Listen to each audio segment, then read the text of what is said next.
Good afternoon. My name is Alana Lindgren. I'm the acting dean of the Faculty of Fine Arts, and it's my great pleasure to welcome you to the first session of a new speaker series called Creative Futures. I would like to acknowledge and respect the Lekwungen peoples on whose traditional territory the University of Victoria stands, and the Songhees, Esquimalt, and Wasanich peoples whose historical relationships with the land continue to this day. As I said, Creative Futures is a brand new speaker series that highlights the achievements of fine arts scholars and artists whose research and creative activity address the defining issues of our time. Given these parameters, and in light of the United Nations Climate Change Conference, COP26, which is currently being held in Glasgow, this year's theme for the Creative Features series is sustainability and climate change. The arts have a central role to play in encouraging people not only to care, but to make emotional investments in scientific data related to climate change. The arts can inspire modes of thinking that foster new conversations and alliances between communities concerned with sustainability and the health of our planet. While UVic as a whole is known for its expertise in climate change and sustainability, this new twice-yearly fine arts speaker series will serve as a reminder that work in this area is both a priority across campus and in our artistic communities. And as you will soon find out, here in the Faculty of Fine Arts, we have no shortage of faculty members who are doing fascinating work when it comes to sustainability, the environment, and the climate crisis. And we thought it was time to share that work with the rest of the campus and the community at large. And now I would like to introduce you to today's moderator, Professor Shane Book from the Department of Writing. An award-winning poet and writer, Professor Book's writing has been translated into Italian and Chinese and appears in many magazines in the United States, the United Kingdom, and Canada, and has been reprinted in more than 20 anthologies. As well as poetry, Professor Book works in areas ranging from filmmaking and screenwriting to fiction, nonfiction, hip-hop culture, the historic avant-garde, and film, literature, visual arts, music, dance of the African diaspora. His forthcoming poetry collection is entitled All Black Everything, and look for it, it's coming out in 2022. And so without further ado, I will turn this afternoon's conversation over to you, Shane. Thank you. Thank you, Alana. Hello, everyone. Good afternoon. I'm going to be your moderator for this ride we're going to take into the arts and sustainability. And I'd like to just start off with a bit of an introduction of our two panelists, our guest speakers. Our first is a theater professor, Conrad Alexandrowicz. He's a director, writer, and choreographer who specializes in the creation of varieties of interdisciplinary performance that address subjects central to the human journey. In 2021, he instigated and co-edited Theater Pedagogy in the Era of Climate Crisis by Routledge, published by Routledge Press, which offers an innovative reimagining of the ways in which the art of theater and the pedagogical apparatus that feeds and supports it might contribute to global efforts in climate protest and action. And a little side note, in February of 2022, he will mark the 100th anniversary of T.S. Eliot's poem, The Wasteland, by debuting a new live stage adaptation at UVic's Phoenix Theater. Writing professor Kathryn Mockler specializes in climate ecological writing, small press publishing, and poetry, film, short fiction, and hybrid genres. Kathryn is the author of 5 poetry books and several award-winning short films. Most recently, she co-edited the climate anthology, Watch Your Head, Writers and Artists Respond to the Climate Crisis, published by Coach House Books, which offers readers a warning, a movement, and a collection born of protest. So I'd like to just turn this over to our two guest speakers and give them each a few minutes to give us a sense of how their work relates to this topic of sustainability and the arts in general. So Conrad, would you like to go first? Okay, thank you very much. And thank you to Alana and John for all the work you've done to get this going. I think it's really wonderful, and I really appreciate the opportunity to share my work with folks who are attending this today. So the idea for this book arose from imagining what we might teach Greta Thunberg if she were to choose post-secondary theater education. Now, I think that's probably unlikely, but the law of averages would suggest that of all the millions of high school students who are involved in school strikes for climate, there will be many who will come to theater departments like ours here at the University of Victoria. And so the question becomes, what kind of theater curriculum will be worthy of both their passions and their fears? So my co-editor and I, David Fancy, we put up the call for proposals, we assembled all the information, we got to work on the book. We felt that we could not do otherwise, that we had to engage with this crisis because it's become a kind of ethical imperative, regardless of how or even whether it can have any measurable effects. And that's a whole other debate we could have about whether the arts actually produce measurable change in society. When we were writing the introduction, we co-wrote the introduction, and we had to deal with a pandemic and the protests that erupted after the murder of George Floyd. So we found a way to find how all of these different phenomena are radically connected. The pandemic and climate change are both part of the overall environmental crisis that humans have created. We have been disrupting all kinds of ecosystems that harbor creatures that, who live with pathogens that are lethal to humans. And that the whole issue of the link to environmental crises is linked to the whole issue of the historical issue of racism and enslavement of racialized peoples, which is a function of European imperialism that goes back hundreds of years. To stop the spread of a highly contagious virus, you have to shut down a whole economy that's based on carbon. And so that causes all kinds of disruption, financial ruin, actually. For many environmentalists, it was clear that the climate crisis ought to be treated as a global public health emergency like COVID, or as Seth Klein has written, like the effort that was mounted against the Axis powers during World War II. We've been very aware of the fact that from an Indigenous and Indigenous studies perspective, climate change is simply intensified colonialism. And so we've been acknowledging, as many of our contributors acknowledge and write about, the crucial importance that Indigenous ways of knowing and being bring to this discussion.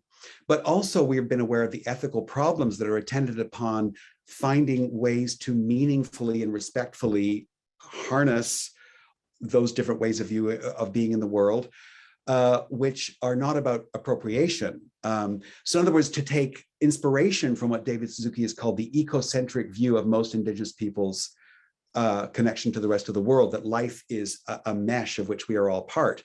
We in the West are inheritors of a radical disjunction in thought and practice between man, and I use the word man advisedly, and nature. And that goes back 2,500 years. It's part of our whole inheritance, and it's still operative in the world today.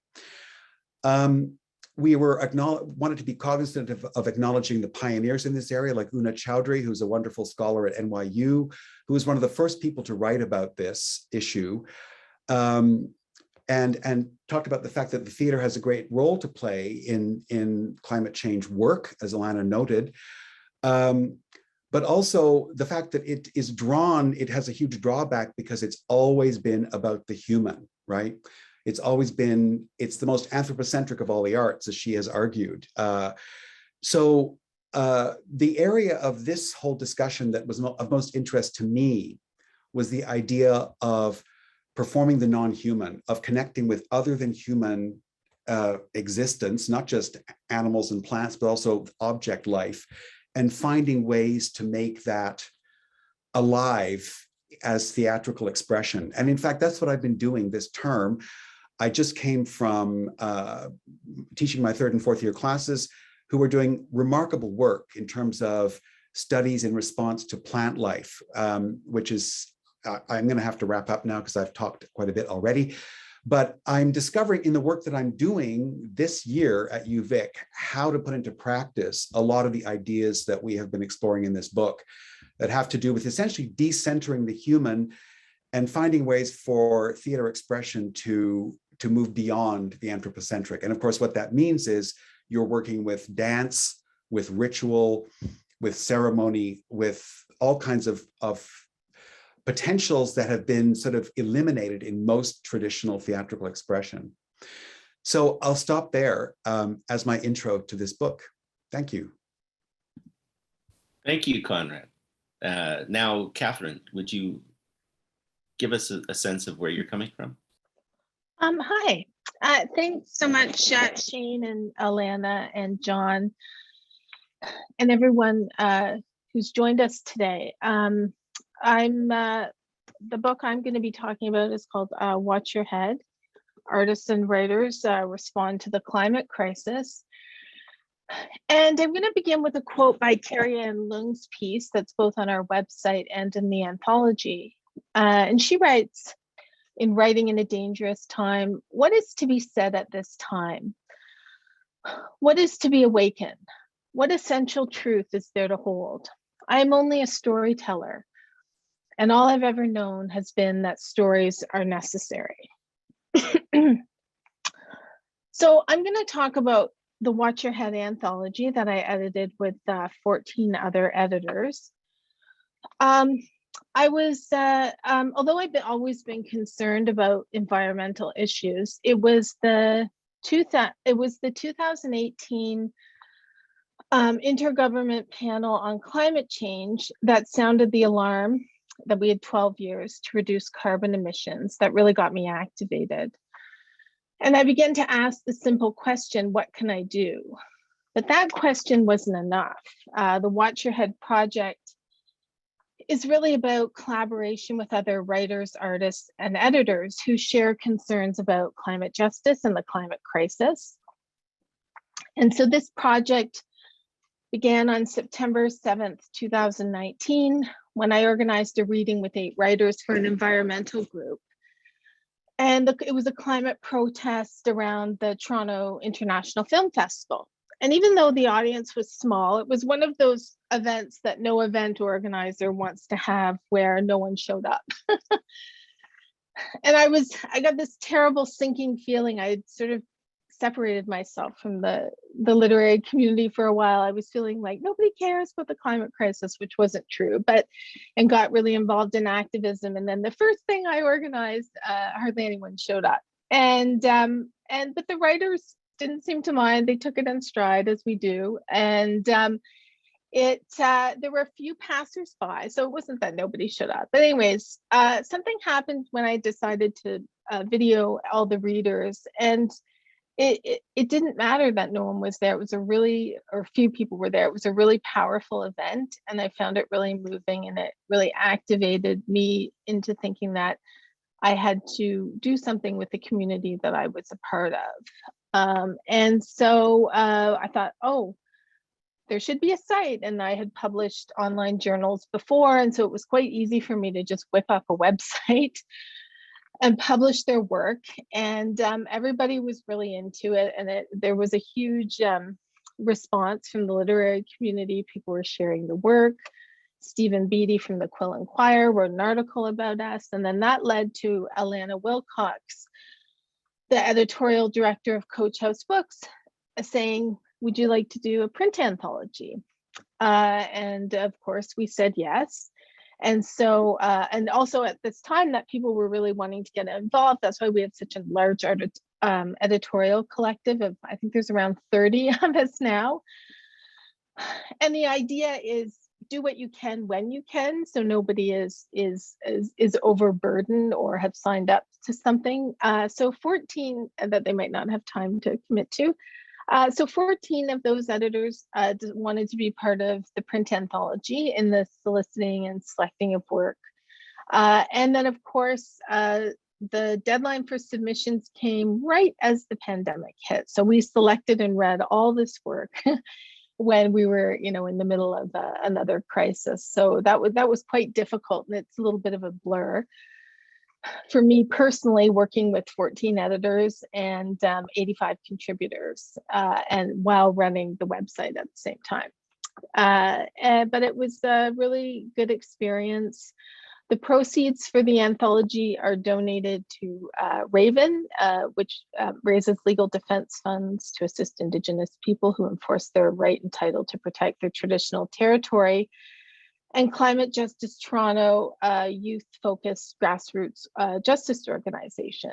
And so the idea with this project is that, you know, by simply buying a copy of the anthology, you're doing something. By you know, reading, you're doing something, and hopefully it inspires other people to take action. It's an ongoing project.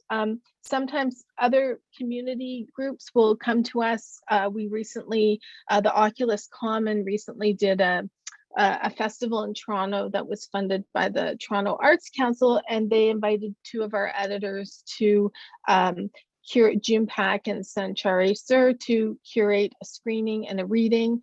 And so it's this neat kind of ongoing project that keeps going, and we get, you know, people can approach us and we can do lots of interesting things. And that's all I have to say for now. Thanks. Thanks so much, Kathryn. So I want to switch into question and answer mode now. And this is a question for both of you. Conrad, you touched on this concept in your introduction, and that is this idea of the non-human. And I noticed that word comes up in both of your books. And so I thought it's a good common spot from which to start out on this little journey this afternoon. Can you, you know, both of you, this is directed to both Kathryn and Conrad. Can you talk a little bit about, you know, what that notion of the non-human means to you from your vantage points, and how, I think maybe more presciently, how that idea can be practically implemented, you know, in your idea of this practice that you're advocating. Should I go first then? Yeah, okay. Well, I was trying to figure out how to organize this myself, because in fact, I'm developing another book proposal. And I thought about how we talk about animal, vegetable, mineral. And I thought, well, okay, how would I reconfigure that? I was thinking about a very important book was written some years ago by Jane Bennett called Vibrant Matter, about the whole issue of, about something called vital materialism, which is essentially a whole different understanding of materiality that surrounds us, but of which we are part. We are made up of minerals. I mean, this is actually a very well argued book. It's quite, I mean, it was caused quite a sensation when it came up with, well, it was there's a lot of interest in this book. So I'm thinking about humans and objects. So the first study we did this fall was actually an object study. And I summoned the work of artists who've gone before us in the 20th century who were already doing this, like the Polish artist Tadeusz Kantor, who was really kind of obsessed with the sort of life of objects. He talked about the bio-object. And also with the choreographer Alwyn Nikolai, whose work back in the 70s and 80s was all about dancers and material and structures and light. So I've been attempting these studies. I mean, doing a whole new kind of exploration with my students. So those were very successful because often you can create kinetic interplay with objects, right? That where you're sort of acknowledging the sort of uncanny life that objects seem to have, and how much we're living in a world of objects that we manipulate, but that somehow have some kind of mysterious agency, right? And then the second thing we've done is the whole thing about plant study, about vegetation, about whether they're wild plants or crops. And then we get into the whole area of the sort of human drama, the narrative of human struggle that's associated with certain crops like cotton, for example, or sugarcane or coffee. So, so I've been grappling with how we can tell human stories in parallel with and in response to the sort of, you know, the beingness, the ontology of that which is not human. I mean, I have to be aware of the fact that we're always performing as humans because we are human beings. I mean, unless even when you obscure the body with costumes, masks, prostheses. You really have to get into the area of computer-generated imagery to try to transcend this human form.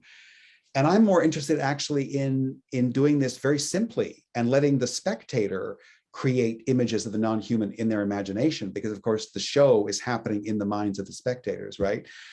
So yeah, those are some ways that I've been trying to grapple with this. And Kathryn, how do you conceive of it? Yeah, I do. Quite probably literally in terms of the journal that, or the journal and the anthology, is that the work isn't just, although part of it is concerned with how humans are impacted or their impact on the world, but also biodiversity loss and extinction of animals and things like that. So in our context, it's quite literal. Jonina Curtin's poem in the print anthology makes reference to the non-human, as do many other of our writers. In my own writing as well, and video making, I sometimes will use animals. I'll take I'll use found material and take animals that you would find that have been objectified in kind of used for an Apple commercial or some kind of advertising, and then I juxtapose it with the kind of cheesy overwrought music, and then conversations that involve grief and despair. So I sort of use it in my own work, and then of course we address it in the anthology. Yeah. Great. So just going off, I wanted to dig a little deeper, Kathryn, and you have this wonderful line in one of your short films, This Isn't a Conversation, which is a series of lines of text that appear over footage of birds, and there's this line that I couldn't get out of my mind when I saw it. It's, if I put my head in the sand, will you put your head in the sand? And then there's a dash and it says, okay. And I wondered, could you just talk a little bit more about the sort of emotionality of that, even the semantics of that, like what was? Yeah, I think it kind of came out, the project is kind of lines that pop into my head or conversations that I have with people. And I think that project was made when I was kind of in the midst of climate grief. Like, I forgot to mention that a lot of this was initially driven by my own sense of grief and what can I do. And so yeah, so I was just, I kind of was just frustrated. I kind of was frustrated with corporations. Like, that's kind of what they're all doing, is putting their head in the sand. And it's what I've done in the past. I mean, I've known about this, I'm an acid rain child. I'm worried about the ozone layer. I've been, it's always a thread line in my own work as well. Very, sometimes majorly, sometimes minorly. But yeah, so I think it's just that idea. I just feel frustrated that it seems like everyone who has the power to do something is putting their head in the sand. And I sort of bought into the idea of that the individual can recycle their way out of it. In the 90s, that was kind of really big. And if you buy organic cotton bags, somehow you're going to save the world. No, it's like your government and industry need to do something immediately. They're not doing it. So that's kind of where that came from. Thank you. And Conrad, Kathryn just mentioned this phrase, climate grief, which comes up in your book. And I wondered if you could tell us how you interpret that concept. Like, what does that really mean? Yeah, this actually occurred when I was doing my usual sort of check-in after the summer break with the class that graduated in the first pandemic year, the group that had their terms sort of truncated in March of 2020. I was asking what they had done, and one of the students in the class, who's 22 years old, said, well, I was suffering from a lot of climate depression this summer. And that just really struck me. I mean, what do you say to a 22-year-old who is sharing that with you? I mean, it's so I began to think about, of course, this is a huge impetus for this, for all of us, is climate anxiety, climate depression, climate anger, all the affect, the whole affective side of this, and the fact that began to think about, and David is doing a lot more work on this, David Fancy, the co-editor at Brock, we began to think all about the healing aspects of all training, all education in the arts has a tremendous healing potential. I mean, we have drama therapy, we have art therapy, we have dance therapy. When I was doing my undergraduate degree in dance at York, dance therapy was already well underway as a subdiscipline. That's as many years ago, and I'm not going to say how many years ago that was. So we all of us become much more aware of simply engaging in the practice has a beneficial healing effect. And the fact that we're going to be doing work where we're hoping that the publics that we present this work to are going to have some kind of healing effect from absorbing this work. And then that sort of leads into a whole new understanding of the participatory nature of performance we could begin to explore, which of course we've been doing that for decades, but this would have a whole different impetus behind it. It would be inviting audiences to partake of a performance event that is like a ritual, like a ceremony, where we all can find some kind of solace in the midst of all of this, fear and uncertainty.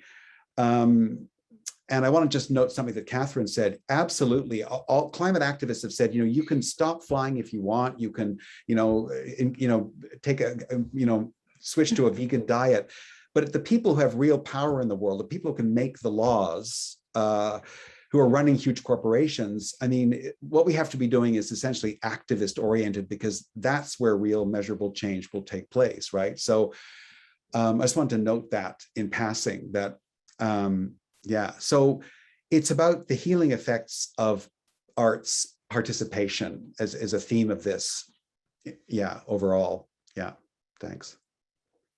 Wonderful. And building on what you both have said, I guess there is this sort of unavoidable question that comes up for artists regarding any attempt at using art or employing techniques of art in the social and political sphere, which is, what do you say to people who argue that art has never changed anything? This is an old question, but I think one worth grappling with. And I'd love to hear both of your thoughts on that.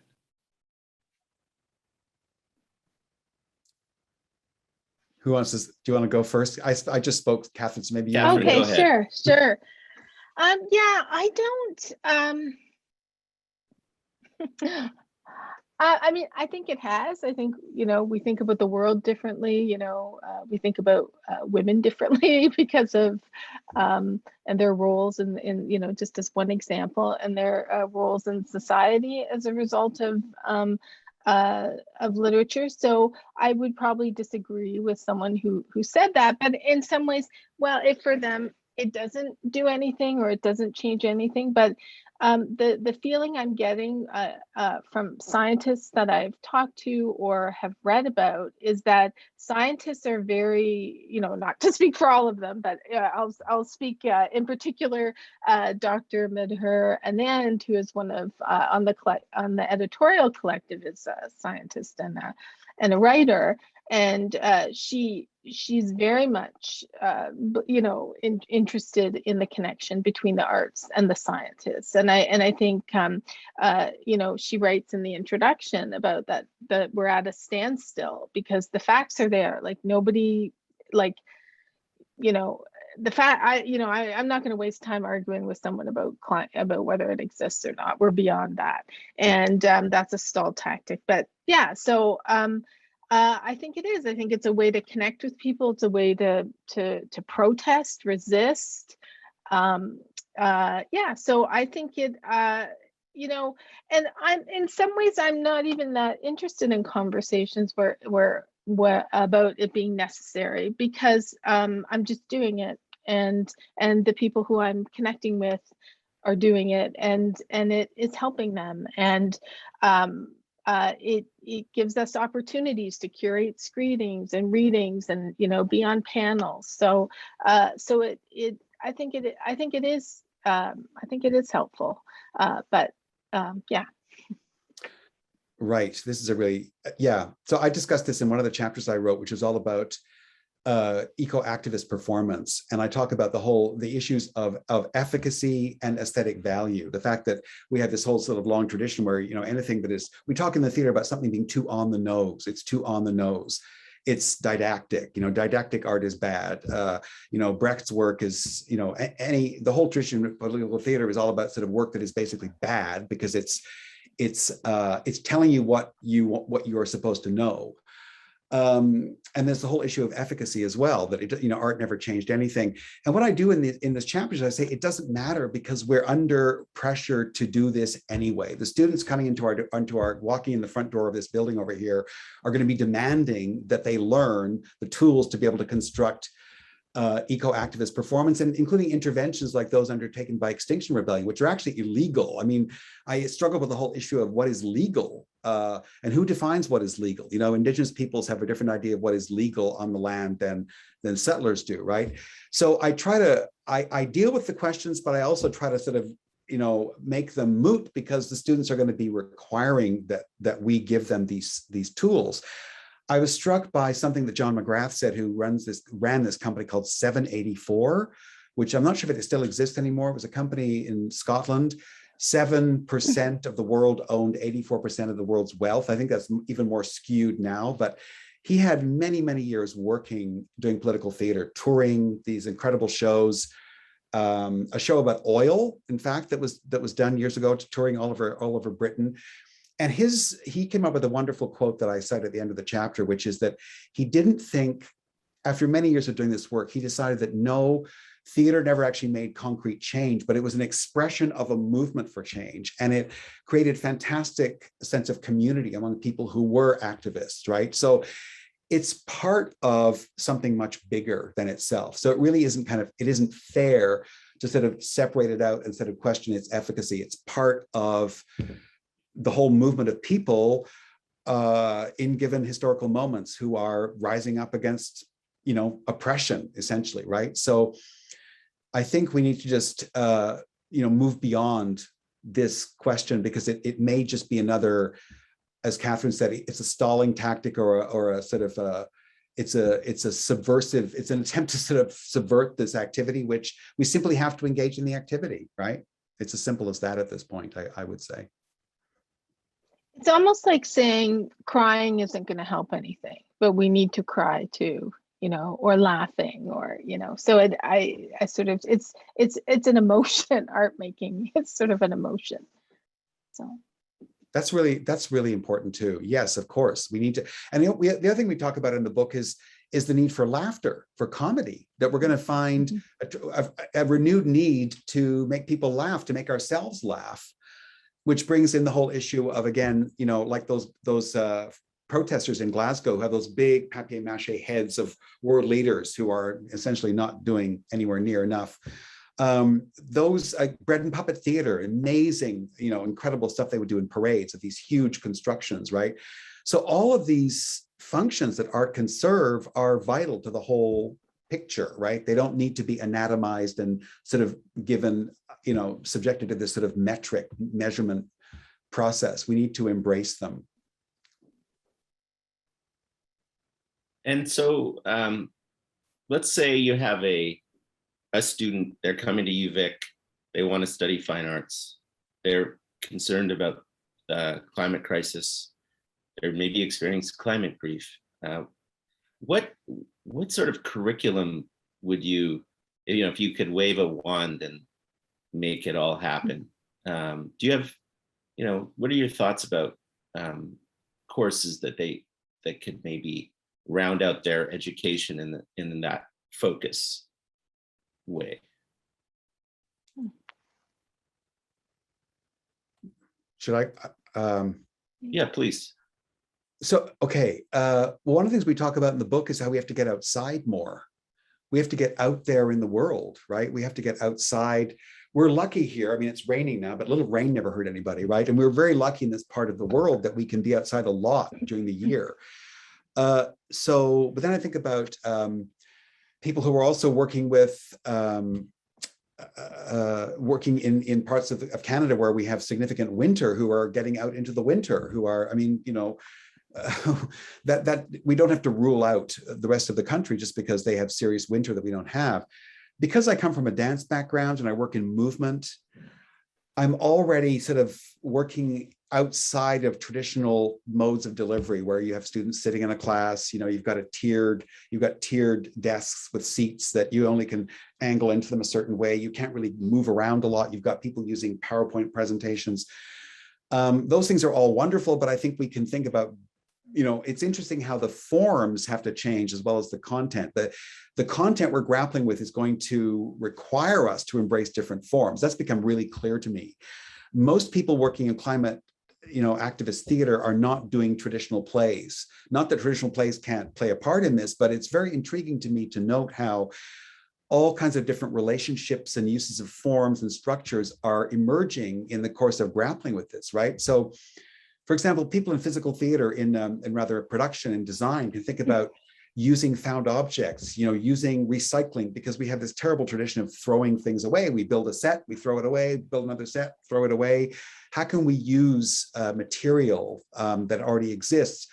Our recently retired professor of costume design, Mary Kerr, every year for presentation day, the students would work on these incredible fashion shows, making these astonishing costumes out of trash and recyclable materials, right? So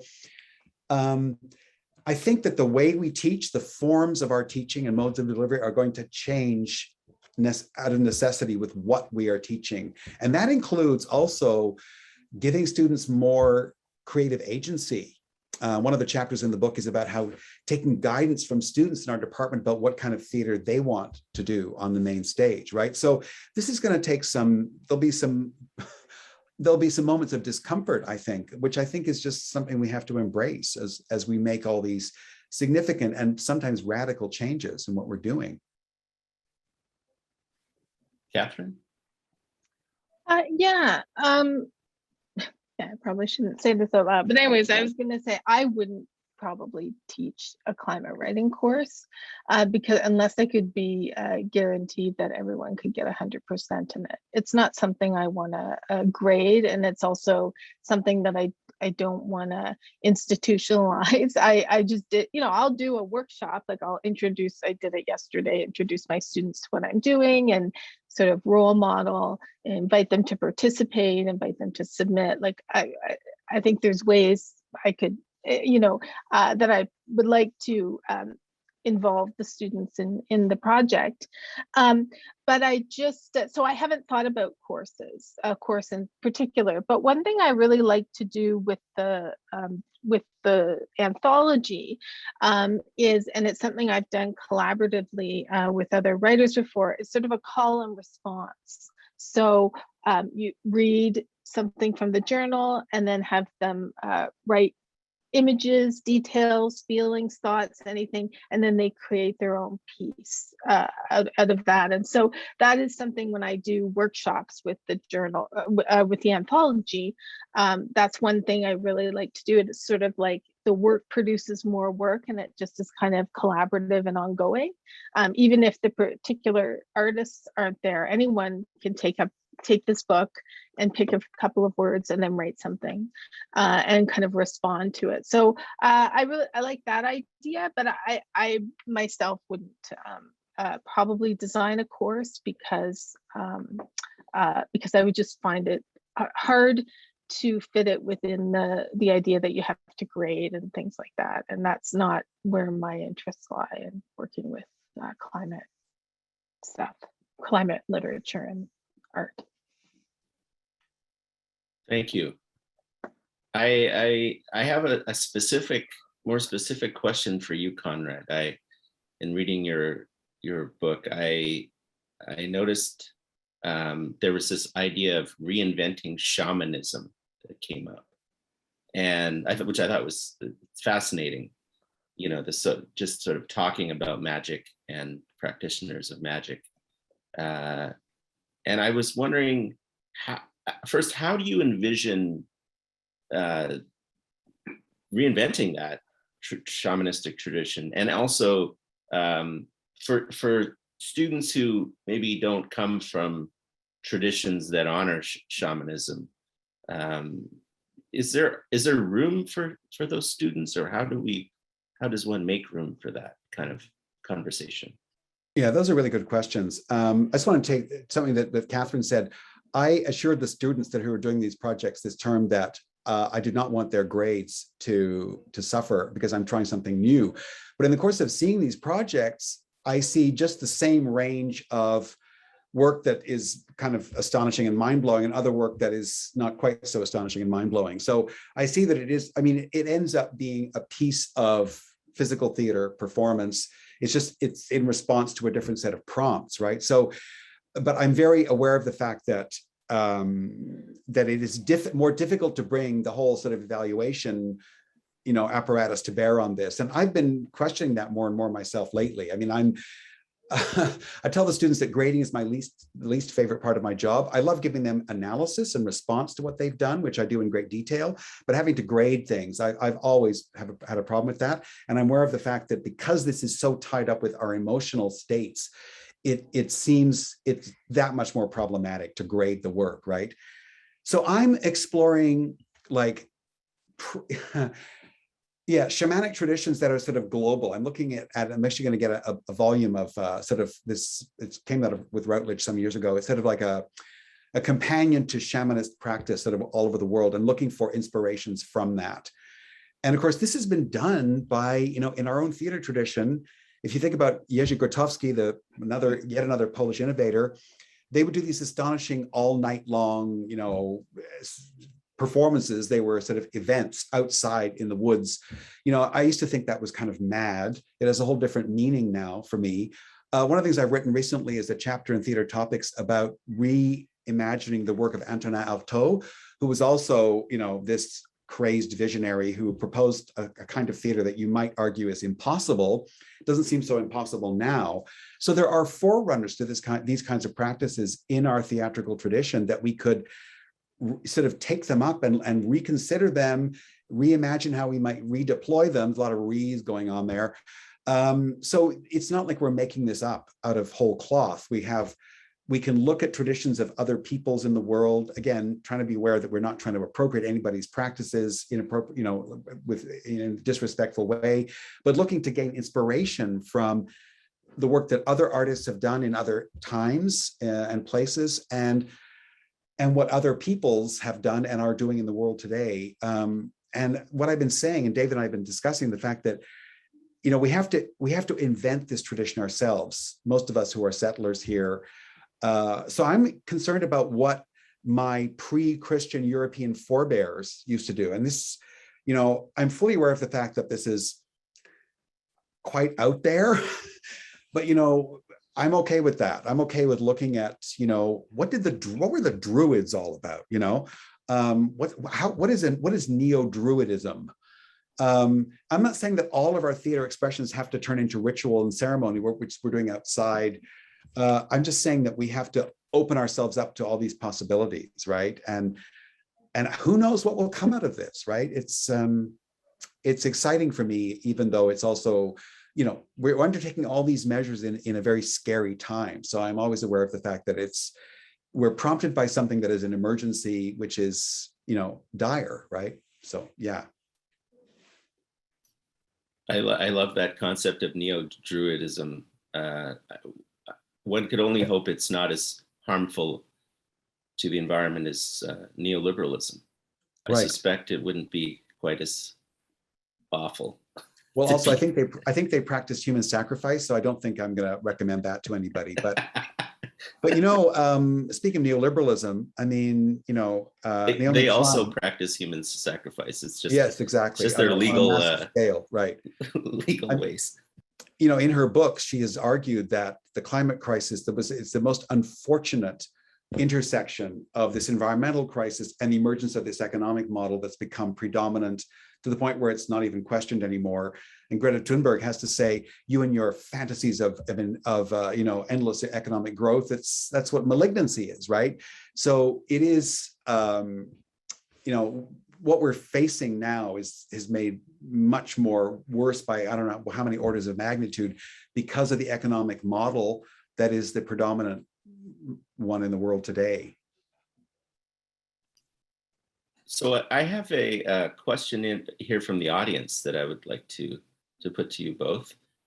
This comes from Kira, and the question is, Are there specific exercises you've used as educators that have been helpful for encouraging students to write poems and stories or co-create productions that highlight the climate and environmental crisis? Do you need me to read that again, or is that?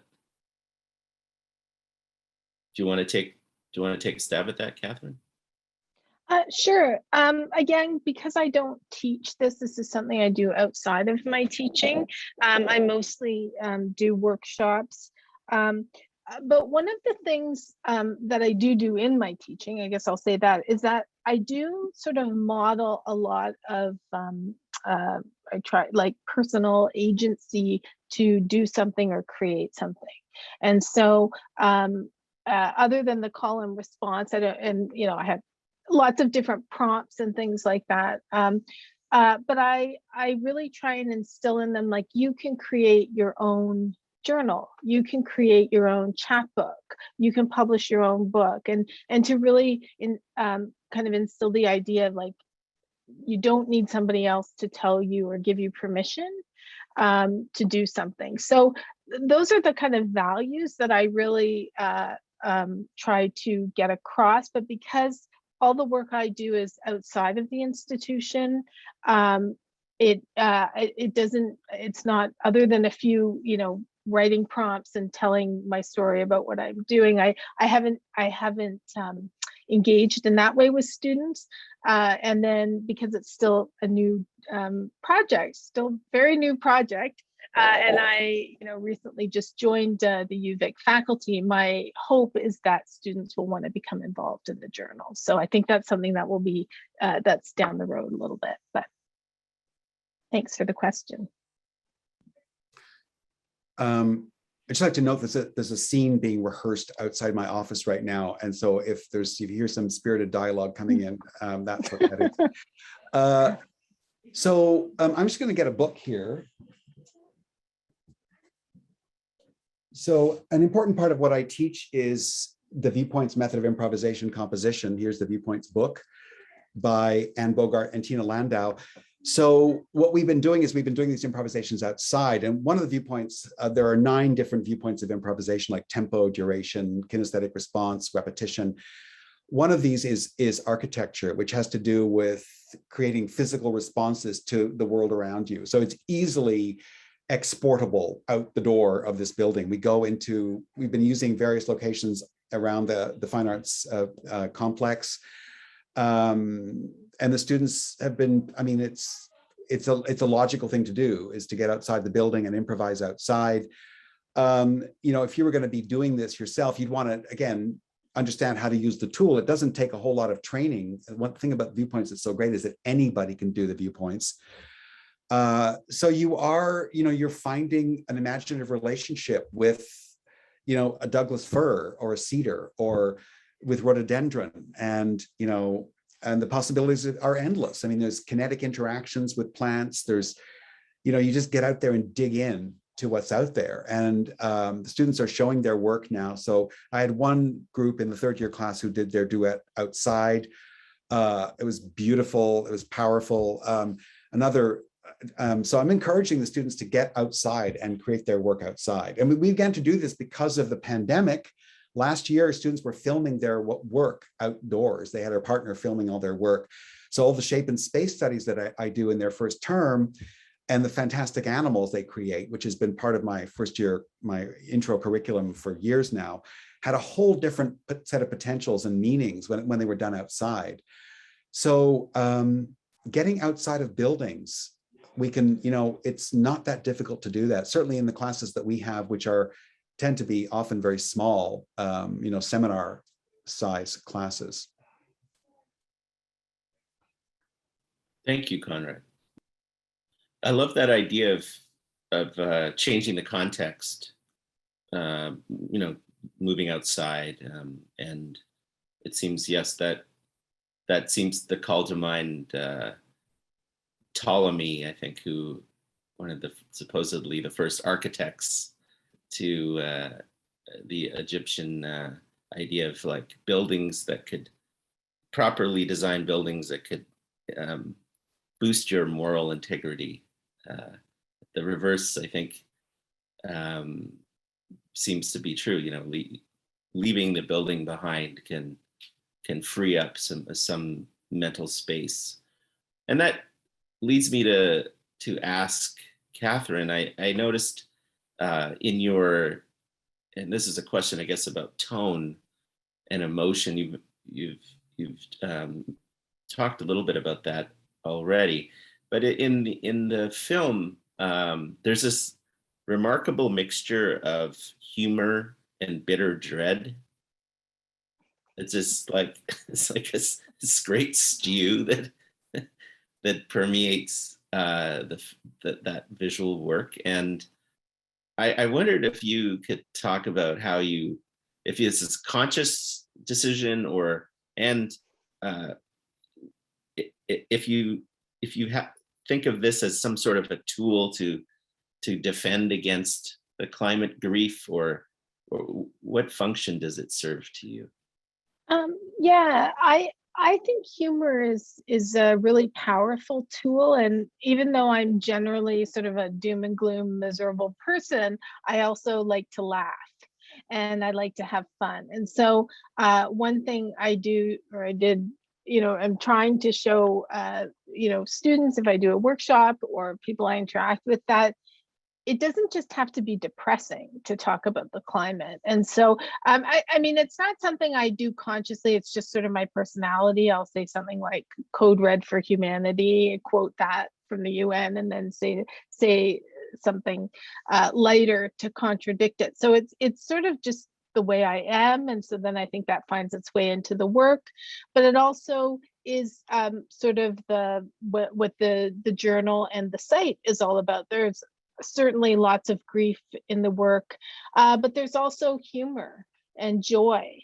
And, part of all the 14 editors wrote unbelievably, I still don't know how we did it, on a Google document together, the call for submissions, and joy as an act of resistance was part of that as well. So, so I think it's a really important key. And I think it may be the key that the joy and laughter may be one of the more powerful tools that art can offer, because it lets people in a different way. So I can't just be depressed all the time and not have any sort of humor. So it's a personal thing, and it's also the people who are involved in this project. Many of them are friends, and we share a sense of humor, and so that all comes into play too. So wonderful. And my final question is for Conrad, and we only have a couple minutes left, but I noted that you decided not to end the book with a conclusion, but instead write a manifesto. Can you talk about that decision and why you did that?